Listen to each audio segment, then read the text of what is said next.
Sorry guys, ചാണം ചവിട്ടി. കുഴപ്പമില്ല, ഞാൻ തൃശ്ശൂരിൽ നിന്നാണ്.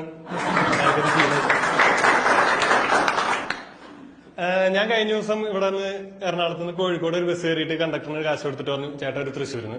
ആളെന്നെ ബസ്സിൽ നിന്ന് ഇറക്കി വിട്ടിട്ട് തിരുവനന്തപുരം ബസ് കയറി മോനെ ഓടിപ്പോയി കയറിക്കോ, തൃശ്ശൂര് സുരേഷ് ഗോപി കൊണ്ടുപോയി തിരുവനന്തപുരത്ത് ആളുടെ വീട്ടിലാണ്.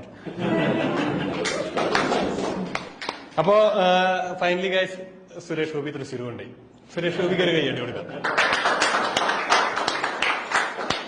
ഞങ്ങൾ അത്ഭുതത്തിൽ കുറഞ്ഞ ഒന്നും ഇദ്ദേഹത്തിൽ നിന്ന് പ്രതീക്ഷിക്കുന്നില്ല. അതായത് ഞങ്ങൾ ഇനി റോഡിനെ പറ്റി കംപ്ലൈന്റ് ചെയ്യില്ല, കാരണം ഞങ്ങൾ മെട്രോ ആണ് പ്രതീക്ഷിക്കുന്നത്. അതുപോലെ തന്നെ നിങ്ങളൊക്കെ വെറും പൗരന്മാരെ തുടരുമ്പോ ഞങ്ങൾ പ്രജാദൈവങ്ങളാണ്. അപ്പോ ഇവിടെ എത്ര പേര് തൃശ്ശൂർക്കാരുണ്ട്? ഇപ്പൊ ആൾക്കാർ കുറെ പേര് സമ്മതിക്കുന്നില്ല തൃശ്ശൂർക്കാരാണുള്ളത്. പക്ഷെ ഞാൻ തൃശ്ശൂർക്കാരനാണ്. ഈ തൃശ്ശൂർക്കാരെ സ്പോട്ട് ചെയ്യാൻ ഭയങ്കര എളുപ്പമാണ്. ഞങ്ങൾ ഏത് ഭാഷയും സംസാരിക്കും, തൃശ്ശൂർ ഭാഷയിൽ. ഞങ്ങൾ ഇംഗ്ലീഷ് പറയും, ഹൗ ആർ യു. ഞങ്ങൾ ഭായിമാരെ കൊണ്ട് പണിയെടുപ്പിക്കും, ബൈ കാം കരോ. എന്തിന്? ഞങ്ങൾ ഞങ്ങളുടെ സ്വന്തം നടി ഗായത്രി സുരേഷിനെ തെലുങ്കിൽ അഭിനയിക്കാൻ പറ്റും. ഗായത്രി സുരേഷ് അവിടെ പോയിട്ട് പറഞ്ഞു, ചുസ്താന് ചുസ്തേ ചുസ്തു ചുസ്തേ. അതുകൊണ്ട് തൃശ്ശൂർക്കാരെ സ്പോട്ട് ചെയ്യാൻ ഭയങ്കര എളുപ്പമാണ്.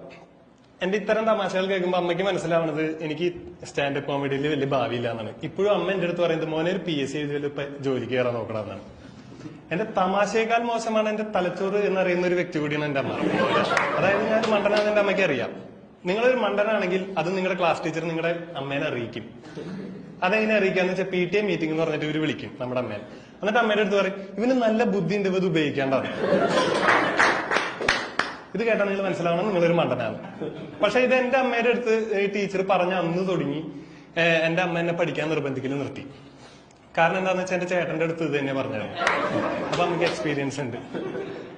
അപ്പോ ഇത്രയും മണ്ടനായ എന്റെ അടുത്ത് അമ്മ എന്ത് കണ്ടിട്ടാണ് ഞാൻ PSC എഴുതണമെന്ന് പറയണതെന്ന് ഞാൻ എടുത്ത് ചോദിച്ചു. അപ്പൊ അമ്മ എനിക്കൊരു വീഡിയോ കാണിച്ചു തന്നു. നോക്കിയപ്പോ അതൊരു ധ്യാന കേന്ദ്രത്തിലെ വീഡിയോ ആണ്. ഒരു ചേച്ചി അവിടെ സ്ഥിരമായി ധ്യാനം കൂടുന്ന ഒരു ചേച്ചിയാണ്. ചേച്ചിയും അച്ഛനും കൂടി നിൽക്കുന്നുണ്ട്. ചേച്ചി PSC എഴുതിയ അനുഭവം പറയാൻ വന്നേക്കാണ്. ചേച്ചി PSC പരീക്ഷ എഴുതാൻ പോയി. പരീക്ഷ പേപ്പർ ചേച്ചിക്ക് കിട്ടി. ഒരൊറ്റ ചോദ്യത്തിന്റെ ഉത്തരം ചേച്ചിക്ക് അറിയില്ല. സ്വാഭാവികം, പഠിക്കുന്ന സമയത്ത് ക്രിക്കറ്റ് കളിക്കില്ല, പ്രാർത്ഥിച്ചു നടന്നാലും ചോദ്യങ്ങൾ കണ്ട ഉത്തരം കിട്ടാൻ സാധ്യതയില്ല.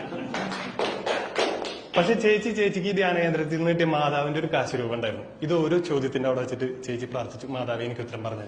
അങ്ങനെ മാതാവ് ചേച്ചിക്ക് ഉത്തരം പറഞ്ഞു കൊടുത്തു എന്നാണ് ചേച്ചി പറയുന്നത്. അങ്ങനെ ചേച്ചി 100 ചോദ്യം എഴുതി 90 എണ്ണം ശരിയായി ചേച്ചിക്ക് ജോലി കിട്ടി.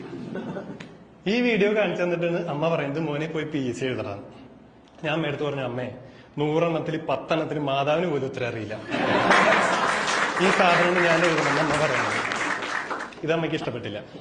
അമ്മ പറഞ്ഞു, മാതാവിന്റെ ബുദ്ധിനെ നീ ചോദ്യം ചെയ്യേണ്ടാട്ടാണ്. ഞാൻ പറഞ്ഞു, മാതാവിന്റെ ബുദ്ധി നമ്മൾ കുറെ കണ്ടതാ. സ്വർണ്ണം പോയി ചെമ്പീരിയിടം കിട്ടിയപ്പോ ലോകസഭ സീറ്റ് കൊടുത്ത ആളാണ്.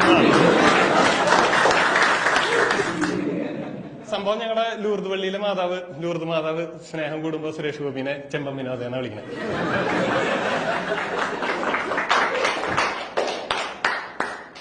നിങ്ങൾക്ക് ആർക്കെങ്കിലും മനുഷ്യത്വത്തിന്റെ ഒരു യൂണിറ്റ് അറിയോ? ഇപ്പൊ വെയിറ്റിന് കിലോഗ്രാം, സ്പീഡിന് km/h എന്ന് പറഞ്ഞാൽ മനുഷ്യത്വത്തിന് ഒരു യൂണിറ്റ് ഉണ്ട്. ഇത് ഞങ്ങൾ തൃശ്ശൂർ ക്രിസ്ത്യാനികൾക്ക് അറിയാം. ഇലക്ഷന്റെ സമയത്ത് എല്ലാവരും വന്നിട്ട് ഞങ്ങളുടെ അടുത്ത് തൃശ്ശൂർ ക്രിസ്ത്യാനികളുടെ അടുത്ത് പറഞ്ഞു, മണിപ്പൂരിലുള്ള ആൾക്കാരെ തല്ലിക്കൊല്ലുന്നു, പള്ളി പൊളിക്കുന്നു, പെണ്ണുങ്ങളെ തുണിയില്ലാതെ നടത്തുന്നു എന്നൊക്കെ ഞങ്ങളുടെ തൃശ്ശൂർ ക്രിസ്ത്യാനികളുടെ അടുത്ത് പറഞ്ഞപ്പോൾ ഞങ്ങൾ തൃശ്ശൂർ ക്രിസ്ത്യാനികൾ അതിനെന്താ, അത് 6000 കിലോമീറ്റർ അപ്പുറത്തല്ലേ. അപ്പൊ ഹെൻസ് പ്രൂവ് മനുഷ്യത്വം is inversely proportional two kilometre കൂടുന്തോറും മനുഷ്യത്വം കുറയും. ഈ കാരണം കൊണ്ടാണെന്ന് എനിക്കറിയില്ല, എനിക്ക് ദുബായിലുള്ള ചേട്ടനെ ഇപ്പൊ കണ്ണിന് നേരെ കണ്ടുകൂടാ. സംഗതി സത്യം പറഞ്ഞു കഴിഞ്ഞാൽ മണിപ്പൂരും BJP ജയിക്കേണ്ടതായിരുന്നു. പക്ഷെ വെക്കൻ കിരീടം കൊണ്ടു ചെന്നപ്പോ അവിടുത്തെ മാതാവിന് തലയില്ല. പിന്നെ ഇത് എവിടെ വയ്ക്കും? കേരളത്തിലെ അച്ഛന്മാരുടെ റബ്ബർ ഷീറ്റിന്റെ ഇടയിലോ?